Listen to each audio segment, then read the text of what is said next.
আশিকির অন্তরে প্রাণবন্ধুরে সন্ধ্যা হইল ডাকে দিলে না মোরে মারহাবা কোন আরেকজন দিছেন এক বস্তা সিমেন্ট মারহাবা কোন এই বিডে ত্রিকু এই প্রজেক্ট চলে না কি রে কেউ এই প্রজেক্ট কি দিছে সাজ গেছে গা আর কত হইতো আর দুইটা বস্তা সিমেন্ট লাগবে বাজান এটা নালে যেতাম না এই বাসটার এই পাশ থেকে একজন দেন হ্যাঁ মাশাআল্লাহ পাইছি আর লাগতো না বিড়াই দিতে হলো নাক বেরিয়েছে এটা আজকে ফরমান হয়েছে ওই মমিন মেয়ার ইয়া বোন রাশেদা দিব 2 বস্তা সিমেন্ট জোরে কোন মারহাবা কেডা ওই আবার ফেস লাগছি নি এখন আমি শেষ কইলেছি আর তুই আর নকটা করতে চাইছ খাইরুল ইয়ার কোন জায়গার সিমেন্ট খাইরুল দিব 2 বস্তা আলু মারহাবা ইয়া সিমেন্ট মারহাবা কোন আরে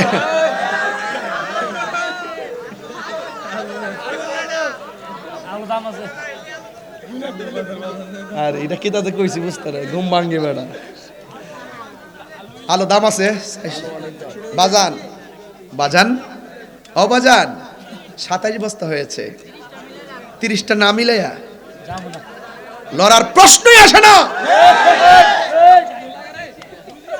বিসমিল্লাহ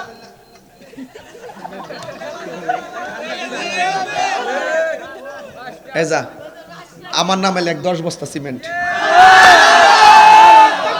যা এলাকার আরো লেখ 10 বস্তা যা যা 20 বস্তা সিমেন্ট লেখ মারহাবা গো নারে তাকবীর নারে রিসালাত আহলে সুন্নাত ওয়াল জামাত জিন্দাবাদ দিকালে টিয়া আছেন দিকালে টিয়াটা কোনে দিয়া জায়গা 1 2 3 4 5 6 7 8 9 এই দেখছ তো 10,000 ছিল ল দেখ 10,000 যা যা দিকাটা জান্নাত আলা মজা বাড়ি গলি কেলে জিকে মারহাবা কোনে গেলে গা এই আরো বলে 3 বস্তা লাগে বাজান অন কিটা করতাম এটা আয়া আমার ফুট ফয়সাল এটা আমার ফুট ফয়সাল লেখেন 1 বস্তা সিমেন্ট তাইরের ফুট ওই ঘুরে ঘুরে হিডই প্রেমের আগুন বারে আমি তো আসলে বাবের মানুষ আমি ঠান্ডা বাসায় থাকতেও পারি না কইও পারি না মুক্ত চুলকাই আর 2টা বস্তা সিমেন্ট লাগবে বিসমিল্লাহ এই পাশ থেকে একজন হুসাইনের প্রেমে আর এই পাশ থেকে একজন হাসানের প্রেমে 2 পাশ থেকে 2 জন হাত তুলে কোন আমি দেব 1 বস্তা সিমেন্ট তুমি তো মাইস কেন বইছো আরে বেটা জ্বালা রে নাম কি বাবা মোহাম্মদ জাহাঙ্গীর আলম দিছে 1 বস্তা সিমেন্ট মারহাবা কোন আর আমার বাবা জাহাঙ্গীর নতুন বিয়ে শাদী করছে তার লাগে দোয়া করবেন আল্লাহ যেন দাম্পত্য জীবনকে সুখময় করে আল্লাহ যেন তার দুইজনের সাথে মিলামিশা চলার তৌফিক দান করে তার আব্বা আম্মা পরিবার পরিজন তার শ্বশুর বাড়ির মানুষ তার নিজের বাড়ির মানুষ সবাই যেন মিলেমিশে 2টা পরিবার যেন চলতে পারে সেই দোয়া করবেন আমার জাহাঙ্গীর বাবার জন্য আল্লাহ যেন নেক হায়াত দান করে আমিন কর আশিক হুজুরের নাতি দিব কিতা হ্যাঁ বাফি দিছে না বিহু এটা কাটা ও হুজুরের নাতি দিব 1 বস্তা হেসই জানতে মারহাবা কোন বাজান আর 1টা বস্তা সিমেন্ট ওইসিনি 50টা হয়েছে গা আরে আপনি 100 করে নিলেন আপনি ভুল করছেন পিসা বলে একটা ডাবাই কোন না মারহাবা কোন আপনি খুশি হইছেন নি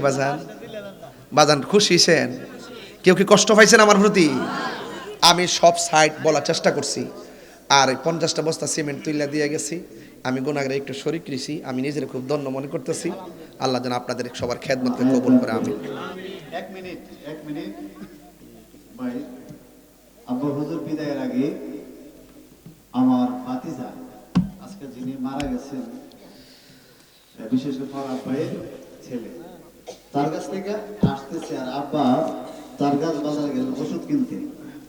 তো আসার সময় বলতেছেন দাদা কই গেছিলেন তখন আব্বা বললেন তো নাতি আমি ওষুধ কিনতে গেছি সার্কাস বাজারে বাড়িতে এসে মন হচ্ছে যে আমি তো কারেন্ট বিলও দিছি আর জানেন আপনার আমাদের বাড়ি থেকে 1 মাইল দূর হয়েছে আমার চাচার বাড়ি চাচা কিন্তু এই বাড়ি ছিল আমাদের কাছে বিক্রি করে উনি 1 মাইল দূরে চলে গেছে।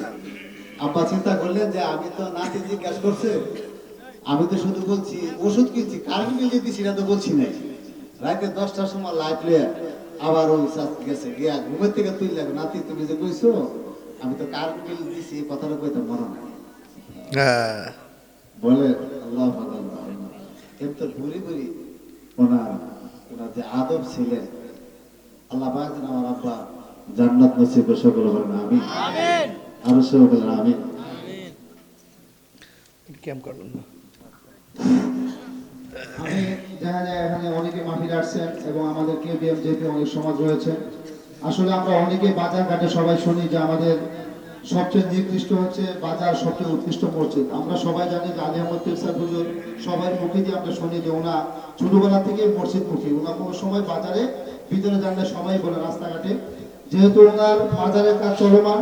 আমি কেবিএম যেপি সবাইকে আমি অনুরোধ করবো আপনারা যে যদি এই মাজারের মধ্যে শরীর থাকবে, তাতে করে মাজারটা কমপ্লিট হয়ে যায়। সবার কাছে আপনাকে রিকোয়েস্ট হবে, যেহেতু ওনা আসলে মানুষ দুনিয়ার মধ্যে কিছু লোক আছে যারা দুনিয়া থাকতে চেনা যায় না কিন্তু পরকালে চেনা যায়, কিন্তু ওনার মৃত্যুর পরে অনেকে অনেক প্রশংসা করেন। সেই ক্ষেত্রে সবার কাছে অনুরোধ থাকবে তাতে মাজারের যে যতটুকু পারেন 10 টাকা করেন 20 টাকা করেন মাজারের দিকে নজর দিবেন, যাতে মাজারটা শেষ হয়ে যায়। আর আগামী বছর থেকে মাহফিল হবে 30শে নভেম্বর। আমরা প্রায় 4 বছর ধরে 250 নভেম্বর মাহফিলটি করছি। আগামী বছর 30শে নভেম্বর মাহফিলটি হবে। এখানে ওলুল আশিককে দাওয়াত করা হয়েছে, জহিরুল ফরিদিকে দাওয়াত করা হয়েছে। মানে দাওয়াত করে তারা হুজুর কেবলা যখন উপায় হয়েছে তখন তারা বলছে আমরা সামনে বসে আসবো, এই জন্য ওই যাতে। তো সবাইকে আমরা রিকোয়েস্ট করে মাজার দিকে নজর দেবেন। সবাইকে ধন্যবাদ। আর বিশেষ করে মুফতি গিয়াসউদ্দিন তাহিরি সাহেব, ওনার আব্বা যান দুনিয়া থেকে চলে গেছে, আমরা ওনার জানাতে গিয়েছিলাম। আসলে ওইখানে গিয়ে বুঝেছি আসলে ওনার কেমন ছিল। আজকে ওনা আমাদের এই মাজারে দান করেছে, আমরা ওনার বাবাকে আজকে মাহফিল পেয়েছি। সবাই যেন মাহফিল মুক্তি হতে পারে এবং মাজার মসজিদে সকলে আসসালামু আলাইকুম। আখিরি মত করবে আমাদের অটো শরীফের পীর সাহেব কালী নজরুল আশিক সাহেব।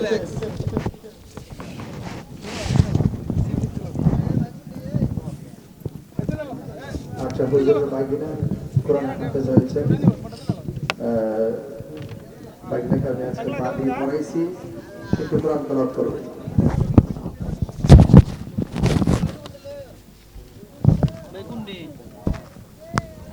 আসসালামু আলাইকুম ওয়া রাহমাতুল্লাহি ওয়া বারাকাতুহু। أعوذ بالله من الشيطان الرجيم. بسم الله الرحمن الرحيم. فكفروا به فسوف يعلمون. ولقد سبقت كلمتنا لعبادنا المرسلين إنهم لهم المنصورون وإن جندنا لهم الغالبون صدق الله العظيم. फरिश्तों के सलामी देने वाले बहुत पर थे बेबी सैयद आमना सुन के दे आवाज आते थे आना बे सलाम आया रसूल सलाम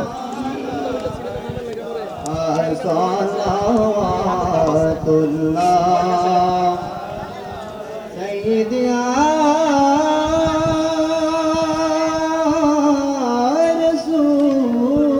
रसूलल्लाह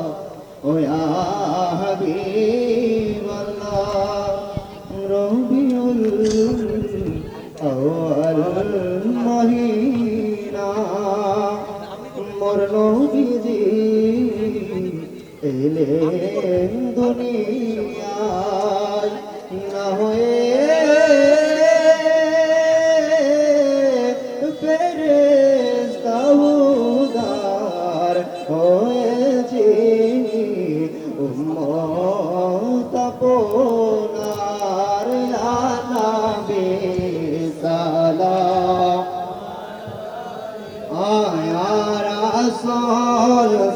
সালাম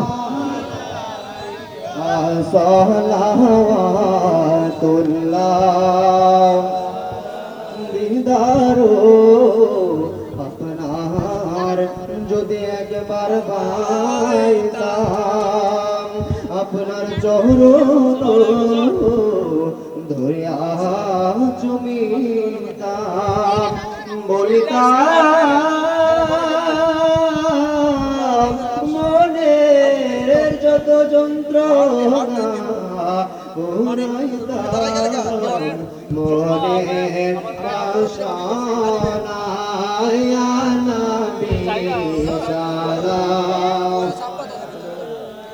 ইয়া রাসূল সালাম সালাওয়াতুল্লাহ ইয়া ইলাহি সদকে দিয়া মের রাসূল এর সালামি আসসালামু আলাইকুম